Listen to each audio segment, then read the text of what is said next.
Hello everyone, and peace be with you all. I hope you're doing well. It's me, Sammy, again with another discussion. We have a wonderful discussion ahead of us today in this part of the series. Before anything, I wanted to introduce you guys to this wonderful book here. This book, which is called The Sincere Friend of the Qur'an, the collected letters, and I'm reading it backwards. For me, it's backwards. The collected letters and speeches of Imam Zayd ibn Ali, peace be upon him. This is the book. You want to get this book. This is a book you want. This is a book you want to read. Okay. Just for those who are, if you don't know who Imam Zayd is, if you don't know, what this is all about, before anything, I'll say that this is something I recommend for every single person who considers himself a Muslim. I repeat, for everyone who considers himself a Muslim or herself a Muslim, this is something you have to read, because this is among other texts that will contribute to the awakening of this Islamic nation. Okay, so this is the truth. This is the truth. That's all in it. It's when you open it, it'll all be in your face. Glory be to God. So I'll go ahead and read, just the back part for you here. The great Imam Zayd ibn Ali, peace be upon him, was a descendant of the Prophet Muhammad, peace and blessings be upon him, and his progeny, who is well respected amongst all sects of Islam for his knowledge and firm stance against the oppressive regime of his time. Imam Zayd ibn Ali was a revolutionary. He's the descendant of the Prophet. He existed amongst those Imams that you know, such as Imam Abu Hanifa, Sufyan al-Thawri, and others. He existed in the time of Ja'far al-Sadiq, who's his nephew. This is the Imam Hussein after Imam Hussein. This is with all due respect to Imam Hussein's lineage, but this was the man who basically continued Imam al-Hussein's journey and his mission. When we say his mission, we mean his firm stance against tyranny. His bravery was exhibited by his martyrdom in Kufa, Iraq. His knowledge was exhibited by the testimony of his recorded speeches and collected letters, treatises, and poetry. This book is a compilation of these speeches and letters, which cover various topics such as belief, the imamate, admonitions, refutations, prayers, and much more. Okay, and it's by the Imam Rassi Society. You can contact the Imam Rassi Society at imamrassisociety@gmail.org. That's Imam, I-M-A-M, Rassi, R-A-S-S-I, society at gmail.org. imamrassisociety.org. There's a lot to be said about this book.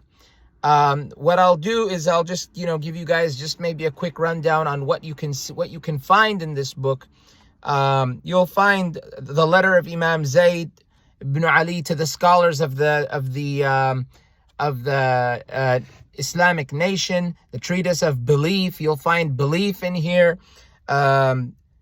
You'll find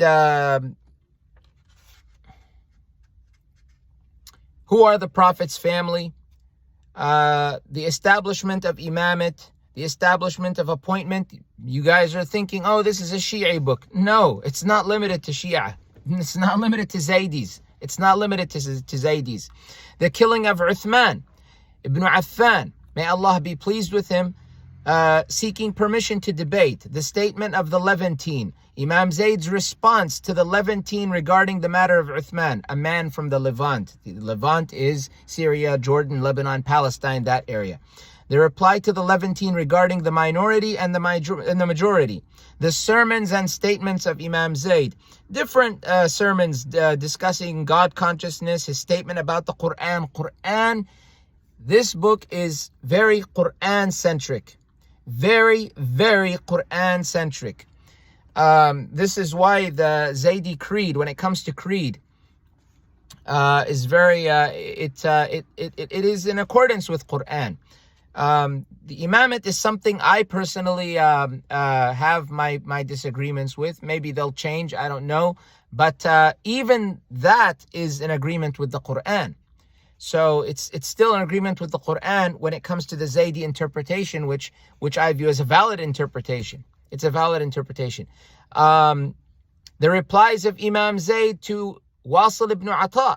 Wasil ibn Ata is the head of the Mu'tazila, was the head of the Mu'tazila.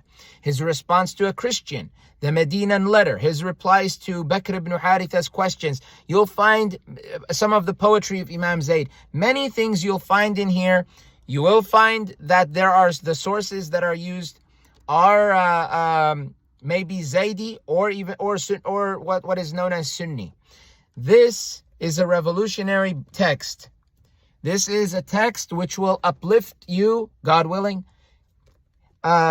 spiritually and intellectually. Intellectually, if you're uplifted intellectually in the right way, you would be uplifted spiritually. So this is something that you want to get, because it will wake you up. Okay, if you go to the very beginning, the treatise of belief, translation of Kitabul Iman, you find there the talk of Imam Zayd regarding creed, the beliefs, and it's just verse after verse after verse with some explanation. This ummah needs medicine. This is the medicine. Of course, the Qur'an is the medicine. The Qur'an is the medicine. But this is a defense of the Qur'an. Nothing wrong with reading books that defend the Qur'an. And there's nothing wrong with disagreeing or, having your views. Nothing wrong with that either. So, in any case, that's the book that we have. So here it is again. This is it. You can get it at lulu.com. Lulu.com is who has it. It was $36 and some change. It's print on demand. They print it for you. They deliver it to you. By the way, I just want to make it clear that when I said, because it says Prophet Muhammad, Allah's prayers and peace be upon him, I say blessings and peace. This is a matter that research needs to be done on my end, on my part. In any case, this is the book. It's great. Once you start reading, to me, I have a hard time putting it down. And if I do, I want to read more, because the books like this and the one that we're reading, these are relevant books. They're relevant to this time.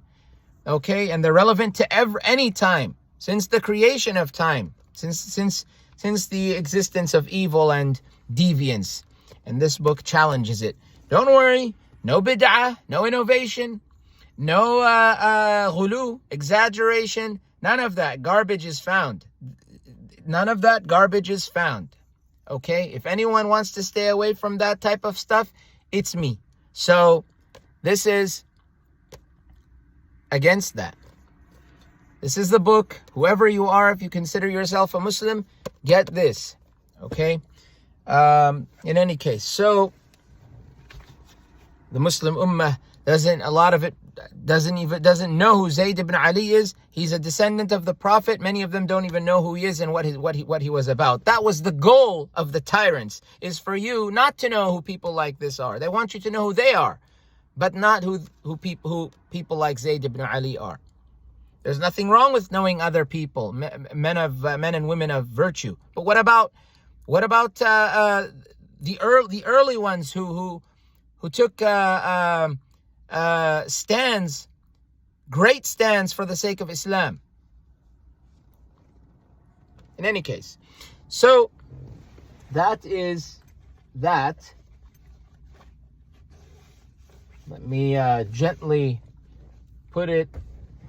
I don't like to keep. I don't like to transfer because when I do these videos, I usually just have whatever books I need ready, and paperbacks. Any book I try to protect, take care of. Folds and stuff happen, but it's something I try to avoid. In any case, so we have been speaking about the speech of God.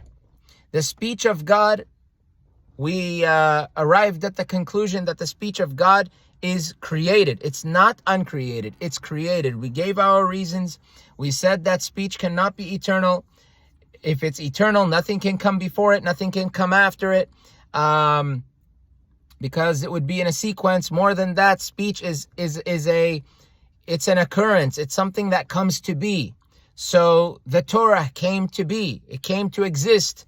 The gospel came to exist and was revealed to Jesus after the Torah. How can it be eternal if something eternal is something which nothing can come before, nothing can come after? This is one of the rules of eternality. Otherwise, I don't know, you'd be talking about something else. I had to learn myself, by the way, about what I believe this is what had happened with me personally. I was actually given I had to do my research about what eternality is. I thought I knew what eternality was. Apparently, eternal means a bit more than what I was thinking. Eternal means that there are rules that come with this word eternal, which we will learn more about today. So there are rules that come with that. So we established that speech is brought into being, and that which is brought into being cannot be eternal. God existed before the Torah and the Gospel and the Qur'an. He existed before, and whatever God exists before, how can it be eternal? God is pre-eternal, and He is the only one who is pre-eternal. So today we arrive at the section which is regarding the Qur'an. Qur'an, created or eternal? Created or eternal? Created or uncreated? Basically, the big question, the big matter of debate for centuries. Is the Qur'an created or uncreated? Of course, the way I see it, a child or someone who doesn't know much about this topic might say that, of course, the Qur'an is created. How can it not be created? Yet there's this claim, there's this, it's very interesting that these satanic injections, come into the Islamic nation, but they're so the word isn't random. Perhaps it could be.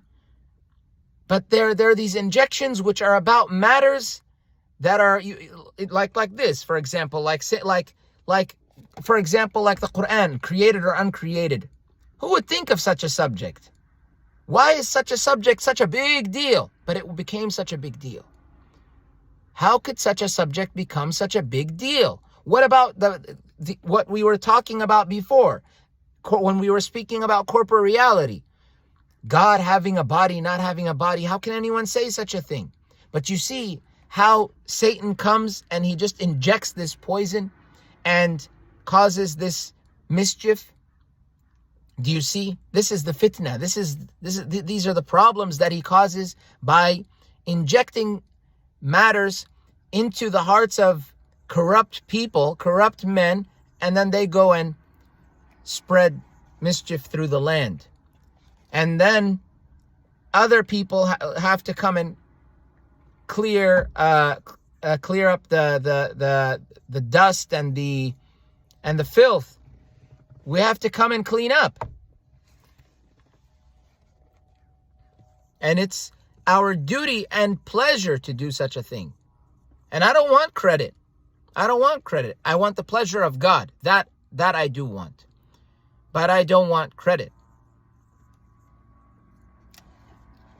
If the pleasure of God is sufficient for me, and the defense of this glorious creed and glorious religion, which has been under attack and under siege for centuries because of corrupt and false beliefs. Let's refute them, and let's crush all of that which tries to make a fool and humiliate Islam. And let's bring Islam where it already is, but in the eyes of man, let us put Islam where it belongs. Let us show that this is a religion of justice. This is a religion of goodness. This is a religion of noble strength. This is a religion of determination. All things good. And it's a religion of victory, good victory. Now we shall begin. But before anything, we begin in the name of God, the compassionate, the merciful. I praise and I glorify Him as He ought to be praised and glorified. The Qur'an, created or eternal. As we mentioned, the issue of the creation of eternality, Qadim, or Al-Qidam, if I'm not mistaken. Qadim means, it could mean old, it could mean ancient, but it also means eternal. The creation of eternality, Qadim, of the Qur'an divided the Muslims at an early stage of doctrinal development. This issue did not exist during the time of the Prophet, peace and blessings be upon him and his progeny, or subsequently afterwards. It was only after the crafty designs of a hypocrite pretending Islam that the Muslims began to raise the question of the origination of pre-eternality of the Qur'an. Since this issue did not arise during the time of the Prophet or the time of the first generation of Muslims, no one side can claim that their opinion is that of the righteous predecessors, as-Salafus Salih. As-Salafus Salih in Arabic means the righteous predecessors, those who came before. Specifically and usually, if not always, it's referring to the first 3 generations of Muslims, meaning the companions of the Prophet, which includes the family of the Prophet, peace and blessings be upon all of them, and the righteous ones of the companions. So the generation of the companions, the generation of those who learned from them, who followed them, never saw the Prophet, but they learned from the companions, and then the 3rd generation who learned from those who learned from the companions. When we say the family of the Prophet, they existed, of course. And if we want to say that they were the pinnacles of knowledge, that's fine. But among them were other people of knowledge as well. You know, that they never told other people, hey, don't go teaching Islam, it's our job. They didn't do that. They did not do that. So that's something that should be understood. If someone else has a different view, that's up to him. But the companion, the family and the progeny of the Prophet never told other people not to teach what they had to teach. Imam Zayd, I cannot imagine, told Imam Abu Hanifa, hey, stop teaching, that's my job, or that's my nephew's job, you have to keep quiet. No, that did not happen. Imam Abu Hanifa did what he does, but he still had his respect, and he knew the place of Imam Zayd. He had his respect for him, he honored him, he even supported his cause. So, you know, there's nothing wrong with that. We must always go back and see how things were at the beginning, lest we fall for exaggerations and extremism and bad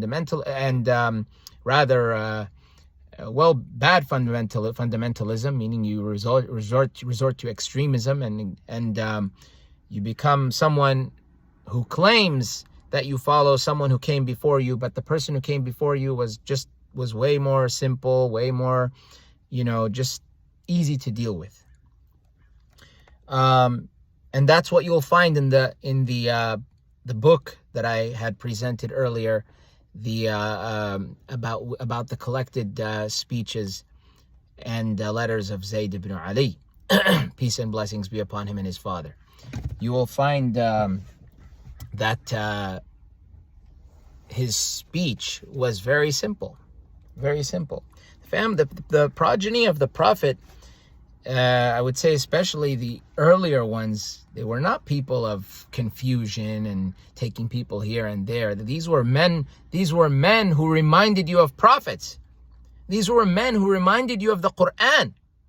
They reminded you of the stories that are mentioned in the Qur'an of the previous prophets, those who came before, such as Jacob and Joseph, and Abraham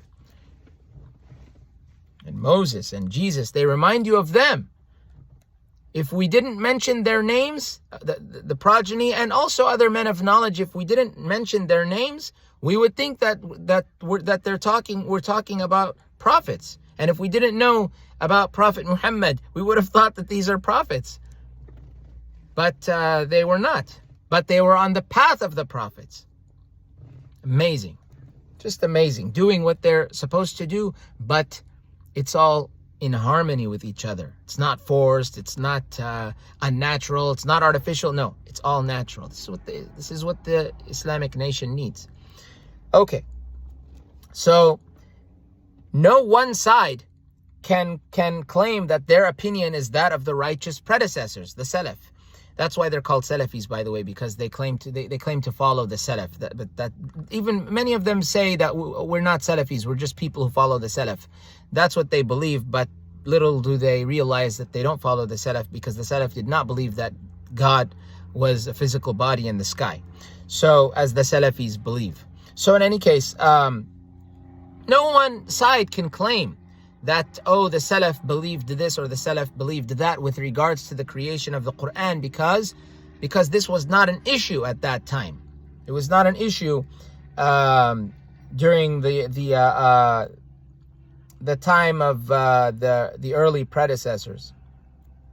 Some have claimed that their opinion was that of the early generation. Some have claimed that their views was that of the early generation. But they do so without proof. Therefore, their claim is rejected.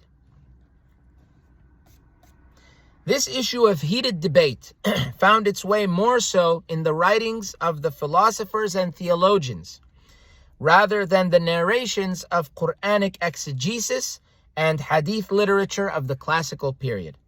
So in the older period, this issue of the Quran being created or not, when I say older period, classical period, you can probably, you could say the time of At-Tabari, maybe Al-Qurtubi, As-Suyuti, these people who wrote books of tafsir, exegesis, Quranic commentaries, Ibn Kathir and others, Quranic commentaries, they did not include this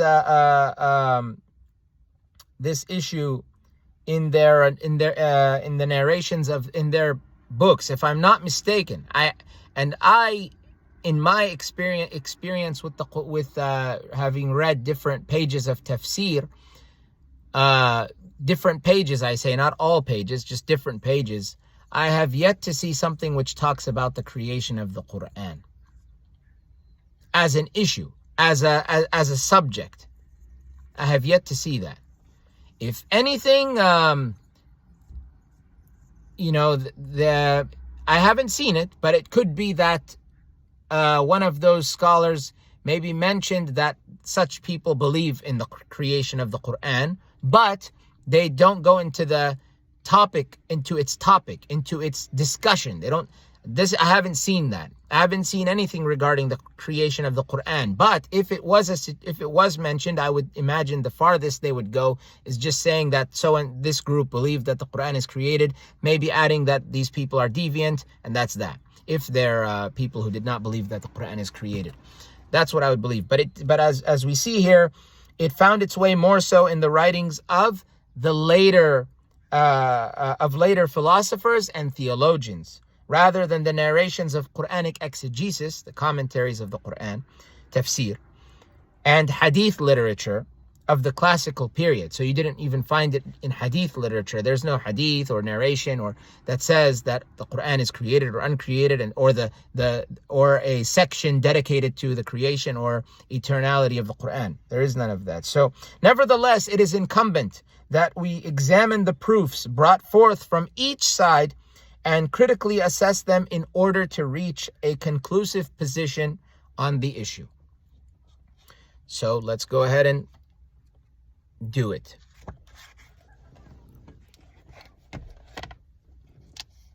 We must not allow the vituperative name-calling and closed-mindedness that embroiled negative emotions felt on both sides to hinder our pursuit of truth. So we must not allow, this harsh and bitter name calling, and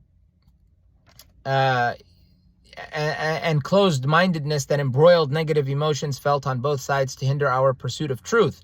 We must learn from the mistakes of our ancestors, just as we must learn from their victories. We must learn from their mistakes and their victories. So those who came before us, they did make their mistakes. Everyone makes mistakes. And we must learn from their victories. We must also not allow the monolith of catechism and inherited tradition to distort our minds from accepting a clear truth. We must also not allow basically a one-sided view, a one-sided narrow view that won't allow us to basically closed-mindedness, not being open to new ideas, not being open to hear what someone else has to say, not being open to other views. We must not allow that.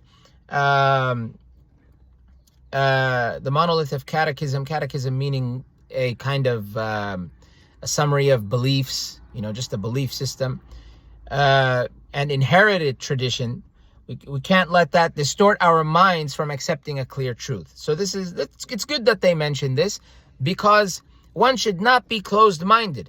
You don't have to accept everything that you hear someone else say, but when you approach a matter, you should be open to hearing something that you learn something. So it could be that before I read this book, I might have said, I don't agree with the Zaydis on things, so I don't, that's not what happened, but let's just say it did.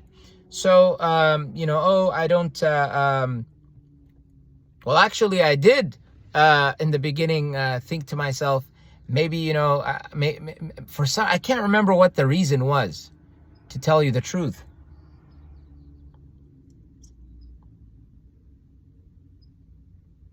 I don't know, I can't remember. Maybe it was because I wasn't sure how much of Creed it would be talking about. I don't know. The point is that this is true. That I wanted to, that I was doubting in the very beginning, because I was like, maybe I shouldn't get this book. Maybe, but I got it because when I would read on, so they have a site called salvationark.com, I believe, salvationark.com. And there I would find beliefs. I've known about Zaydis for years, for some years, maybe, yeah, for about 6-7 years, but I never understood Creed. And I never, when I first started looking at what they had to say, I was looking more at, to me, it was just like jurisprudence. I was just looking at the jurisprudence, and Creed, I didn't really understand at that time. And, but when I revisited it more recently, that's when I was like, wow, this is what, I agree with this. And then I agree with this. They believe in that? I agree with this. I found myself agreeing with, because I had learned and I grew to the point where I started seeing things that I recognized and understood. But in the past, unfortunately, I was a 12er in the past. We did not have this organization of creed and jurisprudence. They might beg to differ, but it was all mixed. You didn't really get an understanding. This is something I don't like that happened with us, is that, we weren't given this, understanding. So, in any case, but let's just say I didn't want the book because I don't want to be associated with Zaydis. Maybe that was a reason. I'm just going to say maybe. I don't want to say something and then be wrong about it. So let's just say I didn't want this book because it's Zaydi. Okay? And I don't want anything that's foreign. I don't want to look at anything. I don't want to look at anything that has nothing to do with me. Well, this would be me being monolithic, because I'm being closed-minded. I'm not giving it a chance. I should at least look at what it has to say online. I should at least, give it a chance. I did. And this has become a book that I just had to do a series on. So, and I enjoy it very much because this is what brings me peace. You see, a lot of other Muslims they don't understand the importance of knowledge. They don't understand this concept. And this is for those of you who don't put knowledge at the top and you're putting worship first, you've got it mixed up. It's not worship comes before knowledge. It's knowledge comes before worship. It's how to pray before prayer. If you don't know how to pray, how are you going to know what to do? So this is what the commentators want us to be, or what they want it to be, away from this kind of one-sided way of doing things. So this is the we should not allow that to distort our minds. That's what happens with people. Their minds become distorted. Oh, the Quran was created. They don't even know I don't know if they know what it means that the Quran is created or uncreated. Maybe they do, maybe they don't. I don't know. But a lot of people say, oh, the Quran is created or uncreated just because they have heard from scholars that said that, oh, those who believe in such a thing are bad, without even knowing. But we're going to know today.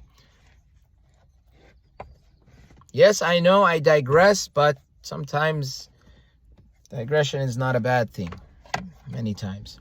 So, otherwise, we will be as those that God refers to when He quotes them as saying, "Verily, we found our forefathers upon a religion, and we follow their footsteps."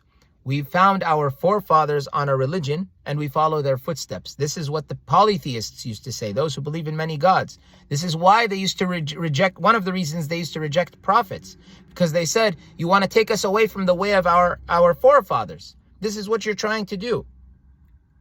Instead of being open to what those prophets had to say. And those prophets came from among them. They spoke their languages. They were from among them, but they didn't care. It was God's mercy meant nothing to them. They said, you're trying to take us away from the way of our ancestors. So this is what we don't want. We don't want to be like. By the way, that verse can be found in chapter 43, verse 23 of the Quran. Or rather, that verse is chapter 43, is found in chapter 43, and it's verse 23 of the Quran. Verily, we found our forefathers upon a religion, and we follow their footsteps. Instead, we should be of those whom He praises. These are the commentators now. Instead, we should be of those whom He praises, whom God praises, and says, "Give good news to my slaves who listen to speech and follow the best of it.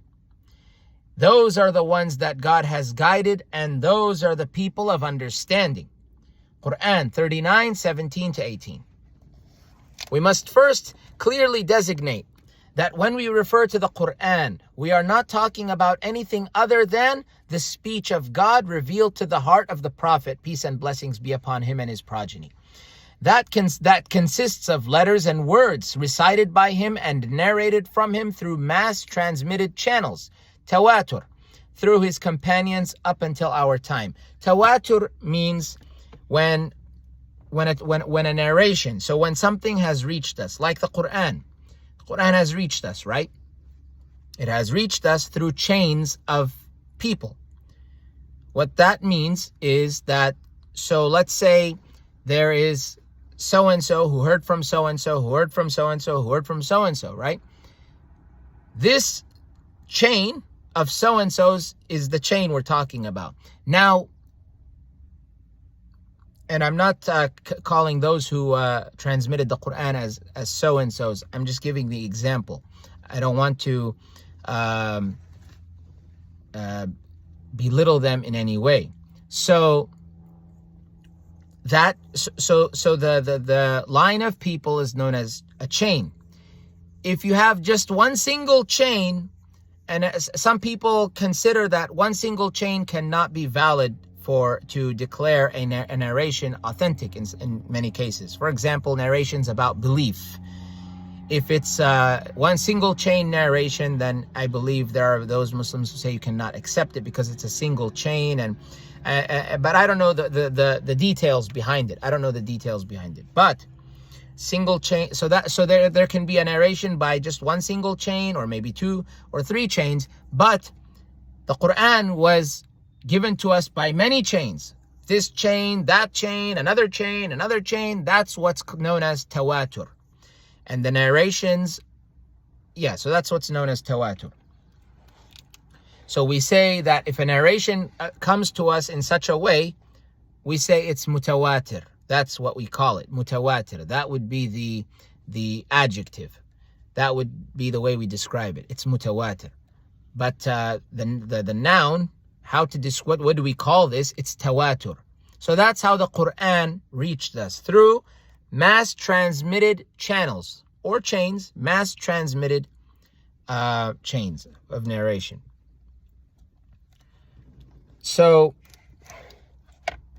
that's how, so yes, that consists of letters and words recited by him, the Prophet, and narrated from him through mass transmitted channels, tawatur, through his companions up until our time. Nothing else is meant by Quran except that. Except what? Except the speech of God revealed to the heart of the Prophet, peace and blessings be upon him and his progeny, that consists of letters and words recited by him. And those letters and words recited by him were narrated from him through mass transmitted chains. That's what the Quran is to us. That's what we mean when we say Qur'an, in this book, and those of us who have the belief of that which is in this book. That this is what Qur'an is to us, what I just mentioned. The Exalted, God the Exalted, quotes the jinn that heard the Qur'an. The jinn are creatures of smokeless fire. They're creatures, so the jinn are, you could say they're what the Christians consider, and maybe Jews, demons. Except in Islam, we don't consider the jinn to be all bad. They're not all bad. There are those who are good and there are those who are bad. There are those who are Muslim, who submit to God, and there are those who are Christian and those who are Jew, in my understanding. There are those who they have families, they have places they live. The jinn are, so those who are being tested in this world, and in this, if you want to call it, dimension, are the humans and the jinn. The angels are not being tested. Humans and jinn. But the jinn are unseen. We don't see them. We don't see them. But they see us. Satan is from among the jinn. And if you guys would like to know a little bit more, so I don't know the Zaydi mainstream view, but there is a view that you can find in the Sunni texts, which I'm not saying that Sunni texts are invalid, by the way. I'm not saying that everything there is invalid, not at all. I rely on Sunni texts. So you can find that the jinn were actually said to be angels, but they were a tribe of angels. They did not constitute all the angels. They were from a tribe, a group of angels called the jinn, and they're made of smokeless fire. The reasoning is, you can go to books of tafsir, you can do your own research about that, even in the English language.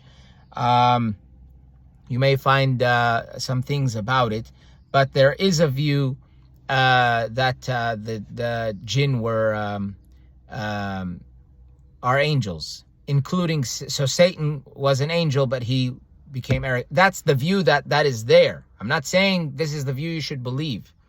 I'm telling you it's there. If you believe it or don't believe it, if you believe or don't believe, it doesn't mean that you're a disbeliever if you believe in that. That's just a view that's there. So that's a belief, and I believe that's the belief held in the Christian religion, that Satan was a fallen angel. So in Islam, you will find in texts such as the history of Tabari, if I'm not mistaken. You'll find it in Tafsir al-Tabari. You'll find it in Tafsir al-Qurtubi and maybe others. I've heard Sheikh Hassan al-Saqqaf, a scholar, a Jordanian scholar, who abides by the beliefs of the Zaydis / Mu'tazila, but he calls him, I believe he associates himself with Ahl Sunnah. I don't know. I believe that's what he does. If I'm wrong, may God forgive me.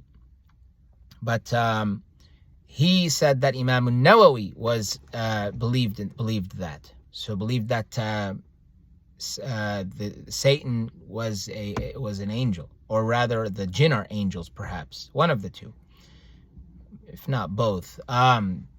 This has been narrated. So in any case, the jinn are a group of creatures who are made of smokeless fire. They're made of smokeless fire. They're creatures that we don't see, but they're being tested as we are. So the prophets didn't just come to us people, they also came to the jinn. So what did the jinn say? God the exalted quotes the jinn. He quotes the jinn that heard the Qur'an. Verily we have heard an amazing Qur'an. Quran 72:1. I believe that's Suratul Jinn, the chapter called Suratul Jinn, the chapter of the jinn. This proves that the Quran is audible and consists of letters and words. The Exalted refers to this Quran as his speech by the following statement. He refers to the Quran as his speech by the following statement. If any of the polytheists, people who believe in more than one God, if any of the polytheists seek protection from you, grant it to them so that they may hear the speech of God. Quran 9:6. This speech refers to nothing but the Quran. We are not referring to the kalam. We are not referring to the kalamun nafsi, rather. The kalamun nafsi, the self-speech. Remember the self-speech, kalamun nafsi, from I believe the previous, either the previous video or the one before it. No, I think it was the one before it, I think. Kalamun nafsi, kalamun dhati, they're interchangeable if I'm not mistaken. This self-speech that God is said to have had. We are not referring to the kalamun nafsi that we discussed earlier. This is a philosophical term that was later developed by the Ash'arites, and it doesn't concern our present discussion. The Ash'aris believe that they follow the Sunnah. They say they say we follow the Sunnah. This is what the Salaf were on. This is what they think, that they don't understand that Abu al-Hasan al-Ash'ari he came with certain beliefs that not only him but his descendants in scholarship, in the scholars who came after him, they were saying, they said that this belief that we hold on to is not one that was started by Abu al-Hasan al-Ash'ari. That's why they're called Ash'arites or Ash'aris. They say that this is rather this was what all the Salaf were upon, but Abu al-Hasan basically revived it. That's what they say. Abu al-Hasan al-Ash'ari. Abu al-Hasan al-Ash'ari, by the way, was a Mu'tazili for 40 years, 40. And if you see why he chose to leave i'tizal, being a Mu'tazili, why he left being a Mu'tazili, you'll see that it was for an argument that can be easily refuted. His argument can be easily refuted for something very small. Makes me question him, if that was truly what happened. So, we are not referring to the kalamun nafsi that we discussed earlier. This is a philosophical term that was later developed by the Ash'arites, and it doesn't concern our present discussion. We will first examine the proofs of those that hold to the creation of the Qur'an. Afterwards, we will follow that with the proofs used by those who hold to the eternity of the Qur'an, and discuss some of the refutations presented by both sides. Okay? So, we're going to talk about so we're going to continue just a little bit more and get a strong point across. And then this will be part 1 for this part of the series, is the Quran created or eternal? I will title the video, is the Quran created or uncreated, because I believe that's what people, I know that there are people who know what eternal means, but this is the question that everyone asks: Quran created or uncreated? A lot of people, that's what they go by. Of course, uncreated means eternal. That's what it means. I mean, so it's not that these brothers and sisters got anything wrong. They didn't get anything wrong. But I believe the words that people tend to use is the Quran created or uncreated. So in any case, regarding the proofs of those that hold to the creation of the Quran, they consist of intellectual proofs as well as textual proofs from the Quran and Sunnah. Sunnah meaning prophetic tradition, meaning the words of the Prophet. The intellectual proofs are many, but we will confine ourselves to just a couple of them. Okay, let's begin with this defense using intellect. First, the nature of eternality excludes certain characteristics. If we affirm that God is eternal, we cannot affirm that anything is eternal alongside him. This would contradict his unique essence. So we cannot say that God is eternal and then something else is eternal with him. Can we say that as Muslims? I'm pretty sure everyone would say no. Anyone with the right mind, because when you hear me say this, when you hear me say existing alongside God eternally, does that sound monotheistic to you? Of course not. But this is what they say, though. This is what many of the Sunnis say. This is what they say. It would contradict his unique essence. What makes God God? What makes God God, among those attributes which make God God, which make him worthy of worship, is that he is eternal, no beginning, no end to God. This is what makes God God.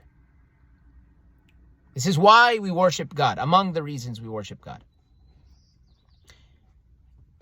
His eternality is one of his essential attributes. It's one of those attributes which is associated with his essence. With his essence. Essential in this case, if I'm not mistaken, meaning that it's associated with his essence, not necessary. Yes, it is necessary because it's what makes God God, but it's essential, meaning this is the nature of God. This is what makes God God. His essence. This is one of his essential attributes. So his eternality is one of his essential attributes. If something is shown to share eternality with him, then something could be said to have existed alongside him. Cannot be. This, of course, would permit a duality of gods. This would permit a duality of gods, two gods, which we disproved earlier. If the Quran, as we know it, existed along with God, his unique attribute of eternality would be shared, and something would be said to share one of his essential attributes, which would make that thing God, because this is what makes one of the things that makes God God. So if you were to say that something else has what makes God God and is a unique attribute, then that unique attribute which you assign to something else, i.e. the Quran, that's also God, because it has that attribute which makes God God. So now you have another God. I've heard in the past that, I don't know, an Ash'ari person or someone said the Mu'tazila believe in 1,000 gods or something like that. Someone asked why. Why do you say the Mu'tazila believe in 1,000 gods? He said because they believe they create their actions. Mu'tazila and Zaydis too believe the same thing. We believe that we create our actions. We'll talk about this later on. But they say that they create their actions. They don't understand what we mean when we say create. They somehow, do you think that when we say create our actions, this pair of glasses, I'm nearsighted. This pair of glasses, you think I said kun fayakun? You think I said be and I had a will and they just existed? You don't think I had to take myself to the optometrist and get a prescription and then go to the optician and get the get the glasses or go to the optical specialist. I had to walk myself there. You think that I just, this hat, everything, is this what you think? They try to tell people things and deceive the world with what they themselves they don't understand, or they may to a degree, but they don't. And maybe, maybe you can't blame them to a degree, to an extent, because maybe they don't have the reading material. Maybe they haven't read. So, but here it is. If they hear this and they disbelieve after, well, that's something hard to deal with in the next life. In any case, and maybe this life too. So, if something shares one of God's essential attributes, one of the attributes that makes God God, then that's also God. There's a duality, two gods. This would contradict the very essence of divine oneness, at-tawheed, oneness, monotheism. The Salafis, you hear them using, when they point fingers at people, there's usually two things they say. Can you guess them? I can give you just a few seconds. You probably know. If not, it's okay. Don't worry. Bid'ah and shirk. Bid'ah, shirk. These are the two words. They love these words. Well, they don't love them, to be honest. But when I say they love them, let's say that they love them in that they use them a lot. That's they don't love those words. To be fair, to be honest, and to be fair and just, they don't love those words. But this is what you hear them saying a lot. Bid'ah means innovation. Shirk means associating partners with God. Who is the innovator when it comes to one who believes that God is absolute? And he is absolutely one, with no place, with no time, does not exist with a body or a place. And then another person who believes that God has two right hands. And Uthman Khamis, one of their scholars, at least him, if not the rest of them as well, believe that God has a face with two eyes. He doesn't have a nose because it hasn't been narrated. May God protect us from such speech. But this is what they believe. Who's the innovator? Who's the innovator? And who's the one? I don't like, I'm not interested in the Sufi scholars, because Sufis, they do a lot of innovations. They believe in strange things many times, and nothing wrong with purifying the soul. Everyone believes in that, but they exaggerate certain things. So I don't defend the Sufis, but there's something that Al-Ghazali said. I don't defend him either. Al-Ghazali, by the way, he said that Yazid, people should not curse Yazid, because I think we don't know for sure if he's the one who ordered the killing of Hussein or not. Whether he did or not, let's just say he didn't. Let's just say Yazid did not order the killing of Hussein or not. Was he against Hussein? Yes or no? No. Yes. Was he against anyone who would side with Hussein? Hussein, yes or no? The descendant of the Prophet, the grandson of the Prophet. Yes or no? Yes. May God curse Yazid. And may God curse Al-Ghazali for saying what he said, if he really said it. But there's something Al-Ghazali said. So those of you who glorify Al-Ghazali, which you should not, which you shouldn't. Al-Ghazali, he says, not just him, others as well, it's not just him, that if someone believes that there is, in tajsim, if you believe that God is a physical body, in corporeality, this is shirk. That's idolatry, because that you believe in is not God. If I'm not mistaken, that's what he said, and it's not just him, it's just the one who came to my mind. I can't think of anyone else, but there are others. He said that's shirk. That's polytheism. So for those Salafis who, by the way, do take things here and there from Al-Ghazali, for those Salafis, if you want to use the word shirk with someone, look in the mirror and talk to yourself. Because that's polytheism. You believe in someone who's not God. What you believe in, who you believe in, is not God. Unless someone wants to say that they believe in God, but they've said something about him which is wrong, similar to the Christians, and therefore they're, they do believe in God, but they're not Muslim. Christians believe in God, but they're not Muslim. Jews believe in God, but they're not Muslim. Salafis believe in God, they're not Muslim.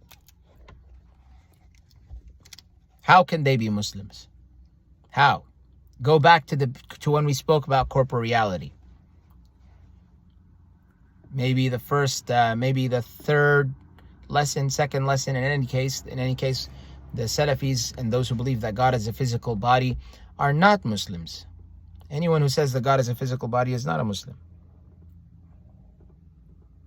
I think Imam al-Had, they're not Muslims.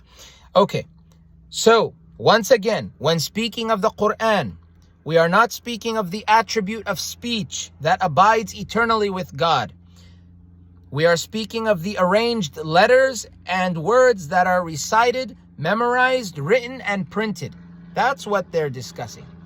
They're talking about the letters and the words that have been written and printed and memorized and recited. They're not talking about the attribute of speech which does abide eternally with God. God does have an attribute of speech which is eternal. Essential attribute. God can communicate.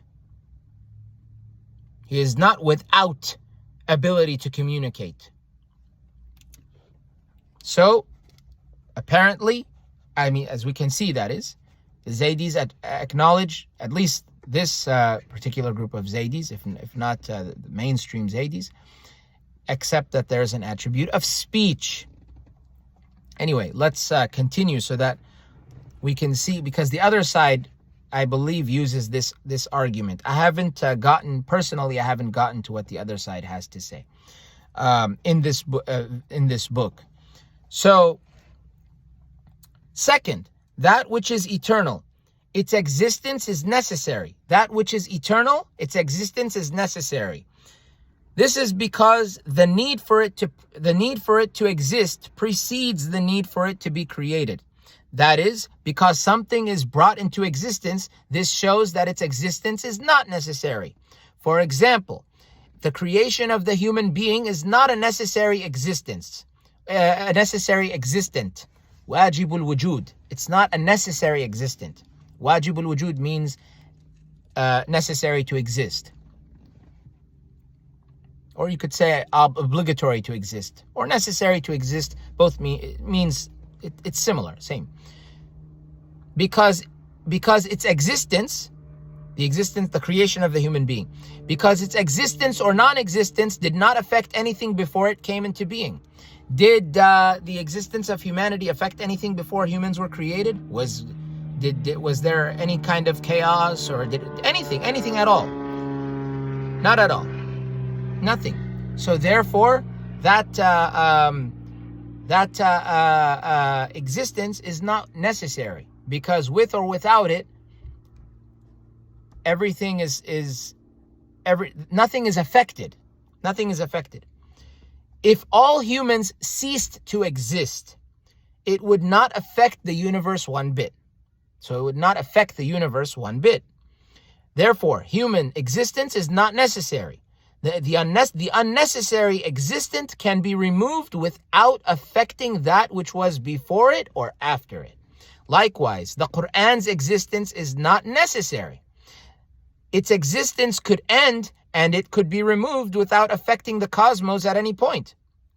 God affirms this by saying, if we willed, we could take that which we revealed, i.e. the Qur'an, away from you. We could take that which we revealed away from you, if we willed.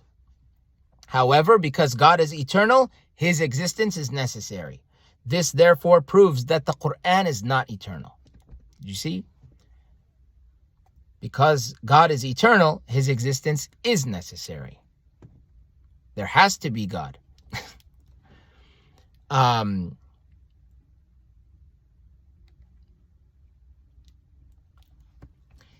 You have to have God. It cannot just be the world is without any being. It cannot be that any creator, any eternal creator. It cannot be. Things don't bring themselves into being. They don't just come out of nowhere. Well, what about the Big Bang Theory? Even if there was a Big Bang, what created it? If it was a reaction or some cause, what caused it? What created it?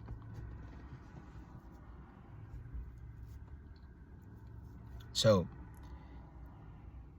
Qur'an does not have attributes, whether it's in written form or spoken with our voices. However you communicate the Qur'an, however it's communicated from God to the angels, however it's communicated, it does not share attributes with the Creator at all. But if you say so, you're committing shirk. This is polytheism. I interpret this as disbelief. This is disbelief. If I'm not mistaken, he was a Sufi, Mu'tazili, Al-Murdar. His name was Al-Murdar. I think some say Al-Mizdar. If I'm not mistaken, there are differences in his name. But if you look him up online, you'll find Al-Murdar, and you'll find a Wikipedia, short Wikipedia article about him. I believe he said those who believe that the Qur'an, in his belief, his view was those who believe the Qur'an is uncreated are not Muslims. They're kafir. But I've just proven to you why that's the case. It doesn't have anything to do with what someone said in the past. This is about the fact of what people say. People say that the Qur'an is eternal with God. How can you believe in God and then believe in a thing that's co-eternal with God, and you're so adamant about it? Ahmad ibn Hanbal, what happened to him, I don't support. We don't support whipping people and lashing people. We believe in leaving people alone and inviting them to that which is right. But the Abbasids, they were lashing him for 20 years, I believe. This is wrong. But in any case, what happened to Ahmad ibn Hanbal was all because he did not believe that the Qur'an is created. Now, I'm not saying if he said the Qur'an is uncreated, then they would have left him alone. But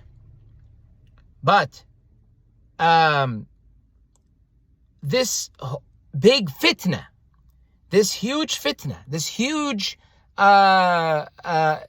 means, by the way, it could mean trial, tribulation, if I'm not mistaken, like a test. It could also mean an issue, like if you have two friends and one guy goes to one of the friends and said, hey, this friend was talking about you. Friend B was talking about you. He tells friend A that friend B was talking about him, saying bad things about you. And then friend A gets mad at friend B. Friend B says, I didn't say anything. Friend A doesn't believe him, and they end up fighting. So this is fitna. So in any case, this was all over if the Qur'an is created or uncreated, of all subjects. We've given you intellectual proofs. I believe what comes next is the textual proofs. So you see how glory be to God. This is how it works. Okay, yeah. So next time, God willing, we're going to use the textual proofs,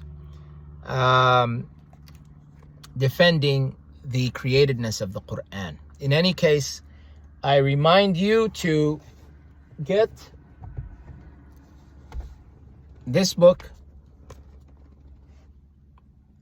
The Sincere Friend of the Qur'an, the collected letters and speeches of Imam Zayd ibn Ali.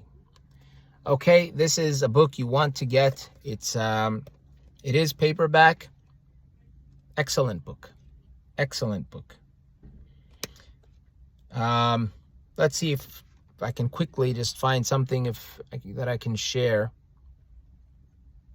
Here, I'll share something with you guys before we end.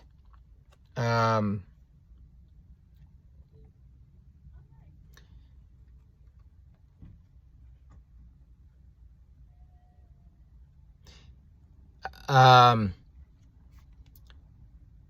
just trying to find a beautiful, all of it is beautiful. But where was it? There is a part that Imam Zayd says something that's very, very I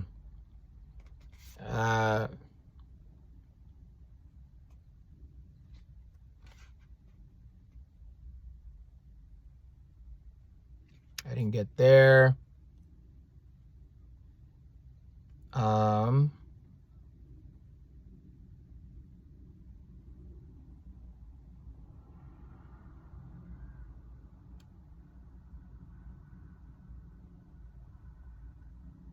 Amazing. I can't believe that I lost the that I lost the I'm 37 pages in, but I can't believe that I've oh, here it is. Yeah, so 37 pages in, yeah, so okay, so Imam Zayd says, be satisfied with that which God has testified to, and testify to it, and do not doubt. And then he brings the verse of the Qur'an, or part of a verse. Who can be more truthful than God in utterance? Qur'an 4:122. So, whoever tells you something that contradicts the Qur'an, do not believe him, but rather censure him, meaning disapprove of him. Censure him. Let the words of God, the mighty, disapprove of his words and disapprove of what he's saying. Censure him. Let the words of God, the mighty and majestic, be more healing for your hearts than their words. Verily, the people deserving of punishment are in the divine will. So whoever tells you something that contradicts the Qur'an, do not believe him, but rather censure him, meaning refute him, disapprove of what he's saying. Censure him. Let the words of God, the mighty and majestic, be more healing for your hearts than their words. Verily, the people deserving of punishment are in the divine will. These are the words attributed to Imam Zayd ibn Ali. And you can find many other things that are just powerful. Imam Zayd, Imam Zayd and the rest of his family members, very, very, very amazing people. Okay, in any case, so that concludes our discussion for today. Thank you for watching. I hope you learned something. For those of you who are non-Muslims, I invite you to Islam. I invite you to Islam. I invite you to studying Islam. I invite you to ask. I invite you to inquire. I invite you to research. I invite you to think. I invite you to ponder. For those of you who are from different sects, and you're following those sects which are said to be in the Islamic circle, I invite you. You don't have to be a Zaydi. You don't have to be a Mu'tazili. I invite you to the creed of Adl, of justice, the justice of God. We're going to go over it. We're going to go over how destiny works, and later. I invite you, if you're a Salafi so far, based on what we have gone over, I invite you not to believe that God is a physical body. And for those of you who believe that the Qur'an is eternal with God, I invite you to abandon that belief. The Qur'an is a creation of God. I invite you to abandon that belief and abandon the belief that you have about God being a physical body in the sky. We'll continue with our series. If you've been watching, I encourage you to watch more. It's not because of me. It's the text I have. You can find it online. You can Google it. Google Scribd, SCRIBD, Imam Rassi Society. This book will show up. The establishment of clear exposition. The establishment of clear exposition. A commentary on Al-Hadis, the fundamentals of the religion, by the Imam Rassi Society. This book will appear. And this book also can be found on lulu.com.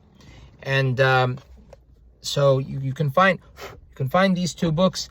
They're print on demand. They print it for you, and you end up getting it shipped to you. So in any case, this is my invitation to you. If you need time to learn more, do your research and listen to these discussions and see what truth we have to offer, God willing.